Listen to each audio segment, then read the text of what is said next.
Hello friends, this is class 6th PC Ren's Grammar, lesson number 9, transitive and intransitive verbs, and this is going to be our lecture 1. Now students, I shall tell you the points to be covered in today's class or the objectives of today's class. First of all, I shall explain you transitive verbs with the help of examples and its definition. Then I'll explain you intransitive verbs. Then homework will be assigned on the basis of explanation which will be done today. Then at last, previous homework solution will be discussed, which I assigned you on the basis of tenses from book exercise of lesson 9.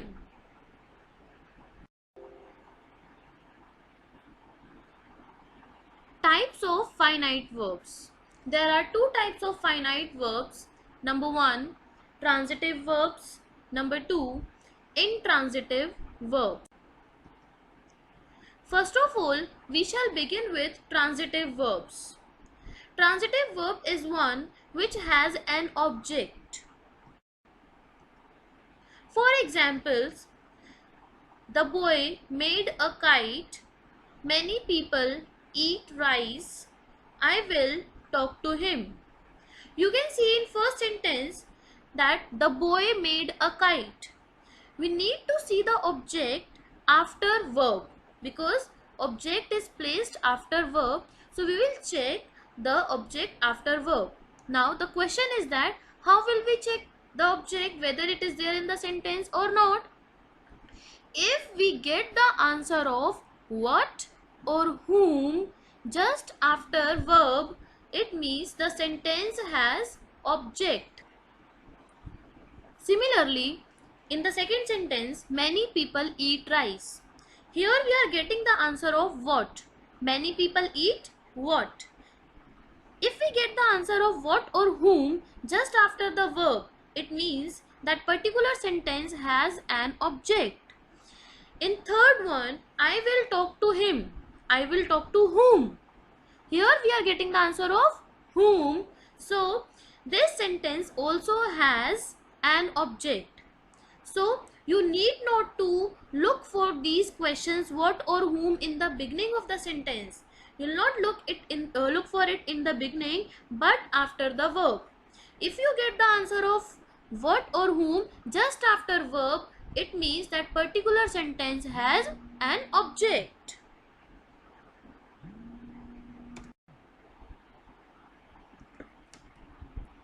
In these sentences, the action denoted by the verb passes on to the object.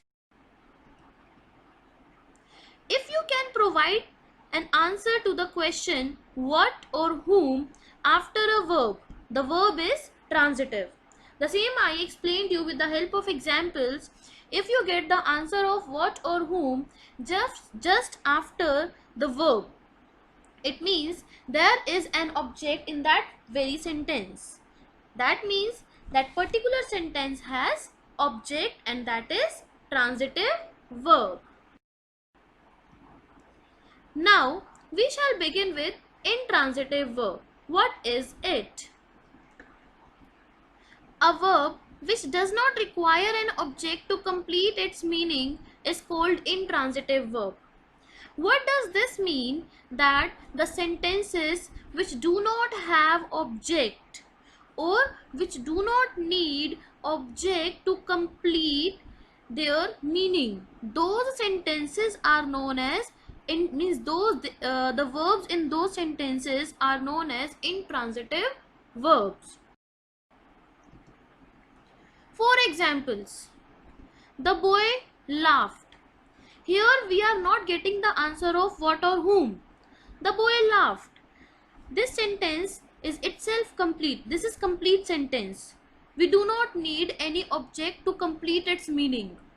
So after verb, we are not getting the answer of what or whom. So this is intransitive verb. Laughed is intransitive verb. Some animals swim. Now there is swim is verb. after swim we are not getting the answer of what or whom. So swim itself is an intransitive verb. The poor woman wept. Wept is second form of the verb, and after wept we are not getting the answer of what or whom. So this sentence does not have any object. That's why this is wept is intransitive verb. He writes legibly. Now in this sentence, after writes we are getting the answer of how. He writes how legibly. So writes is intransitive verb because neither we are getting the answer of what nor we are getting the answer of whom. Now direct and indirect objects of a sentence. Here in transitive verbs we talked about objects, that particular sentence has object. But objects are of two types, direct and indirect. We'll talk about direct and indirect objects. We have discussed object of the verb in the beginning of the chapter. There are two different types of objects, direct objects, indirect objects. First of all, we shall begin with direct object. If we get the answer of what after verb in the sentence, that is called direct object. Students, now you may notice or you might have noticed here that we get the answer of what when the thing is non-living. When we are talking about non-living things, only then we get the answer of what. So direct object is non-living things. He is playing the violin. He is playing what? The violin. So the violin is direct object. Did you complete your homework? Did you complete what? Your homework. So your homework is also non-living thing. And we are getting the answer of what? So this is direct object. Now I shall explain you indirect objects. If we get the answer of whom after verb in the sentence, that is called indirect object. For example, the bear saw a man. The bear saw whom? So here the answer is a man. Here you might have noticed that whom, when we get the answer of whom, it means the object is living beings. So indirect objects are living beings, direct objects are non-living things. Shyam sent his mother. Shyam sent whom? Here we are getting the answer his mother. His mother is a living being. So in indirect objects we get the answer of whom, and in direct objects we get the answer of what. Direct and indirect objects.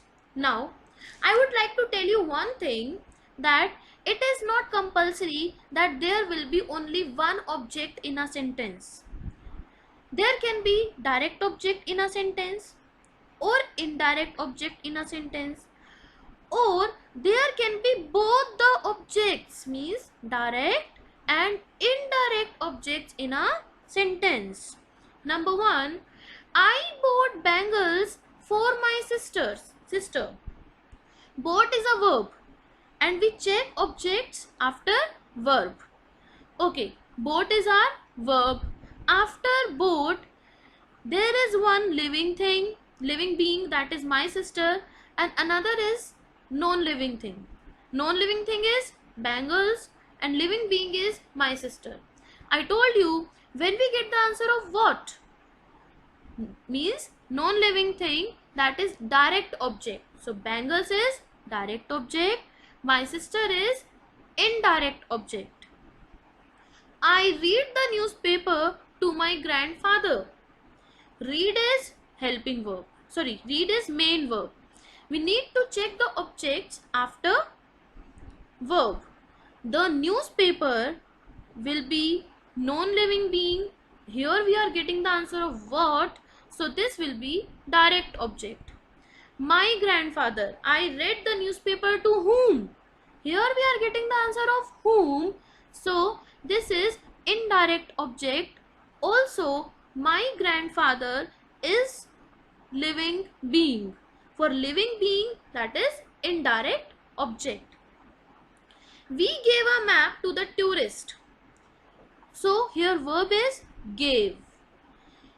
After verb, we need to look for the objects. There are two objects, map and the tourist. Map is non-living thing, so this will be direct object. The tourist is living, so this will be indirect object. Now students, I shall assign you the homework. Exercise 1. Underline the verbs in the following sentences and tell in each case whether the verb is transitive or intransitive. Where the verb is transitive, name the object. Rama loves work but Abdul hates it. Some boys threw stones at the frogs. The fire burnt the house. The goat fell into the well. I know a funny little man. Go and see your father tomorrow. Number 7. Take your books and go home. My new watch keeps good time. The clock stopped this morning. Mother Teresa won the Nobel Prize in 1979. The crow sat on the branch and caught. They videoed the function. This exercise has been taken from the book. You need to do the same in your book. Need not to do your this exercise in. Question number 2.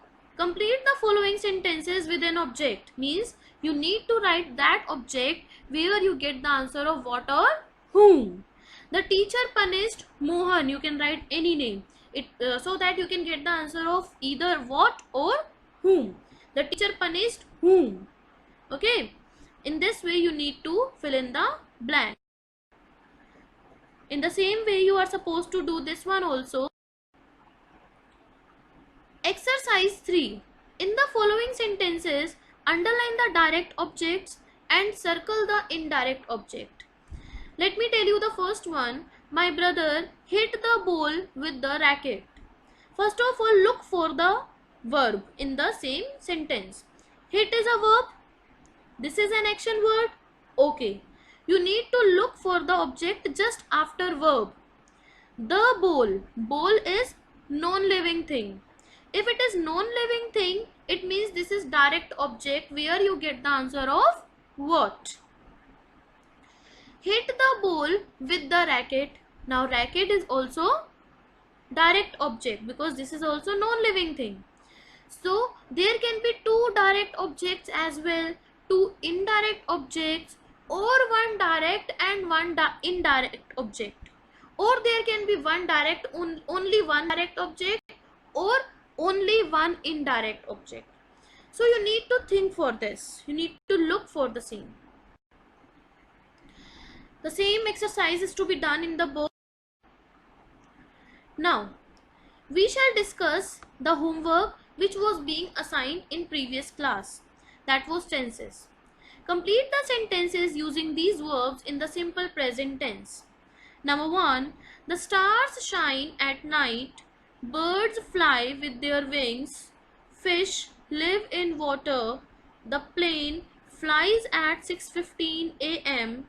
The cows eat grass. Tom does his homework regularly. Question number 2. What do you do every day? Write 6 sentences in your notebook using the simple present tense. Beta, the answers of all the students may vary, or we can say can be different. So I cannot tell you what is your daily schedule. You need to write it on your own. Question number 3. Complete the sentences using present continuous tense. Use the verbs from the brackets. Neeta is traveling to Chennai this month. I'm going for lunch now. Will you join me? Dad can't come to the phone now. He's taking a shower. In this photograph, we are playing volleyball on the beach. I can't play online games now. My brother is using the computer to do his homework. Question number 4. Complete the sentences using these verbs in the present perfect tense. I have paid the phone bill. In present perfect tense, we use has or have plus verb third form. The same we are going to do here. I have repaired the computer. You can use it. She has cooked the dinner. It is very cold, so I have closed the window. Oh dear, I have cut my finger. We have lived in Hyderabad for over 10 years. Next, question number 6. Below is a story of the thirsty crow. Fill in the blanks with the verbs in the box. Use the simple past tense. A thirsty crow was flying around in search of water. It saw. Saw is second form of see. It saw a pot near a house. There was some water. Was is second form of be. At the bottom of the pot, the crow's beak did not reach the bottom. It picked. Picked is second form of pick. It picked up some small stones and dropped. Dropped is second form of drop. Dropped them one by one into the pot. Then the water rose. Rose is second form of rise and was near the top of the pot. The crow drank the water and flew away. Next question. Use the verbs in brackets in simple past or past continuous to complete the sentences. The boy fall when he ran. The boy fell when he was running. I have a bath when the phone rang. I was having a bath when the phone rang. Anita burned her hand when she cooked. Anita burnt her hand when she was cooking. Usha dropped her purse while she get into the car. Usha dropped her purse while she was getting into the car. While I worked in the garden, I hurt my back. While I was working in the garden, I hurt my back. The verbs in the following sentences are in the simple past tense. Change the sentences using the simple future tense and expressions like tomorrow, tonight, next week, etc. One has been done for you. I met Mr. Pratap Singh yesterday. I will meet Mr. Pratap Singh tomorrow. I cleaned the motorbike yesterday. I will clean the motorbike tomorrow. I phoned Mr. Mehta last Sunday. I will phone Mr. Mehta next Sunday. I bought some CDs last week. I will buy some CDs next week. Number 5. We played hockey yesterday afternoon. We will play hockey this afternoon. We were very busy yesterday evening. We will be very busy this evening. Last question. Fill in each blank with the correct verb form. Choose from the brackets. I think Australia is going to win the match. What have you decided to do? I am going to join the club. At this time tomorrow, Mr. Kapoor will be flying to Malaysia. Mr. Raman is very busy at the moment. That's all right, I'll wait. Why do you want to sell your motorbike? I'm going to buy a car. Thank you so much, students, for listening to me patiently and carefully.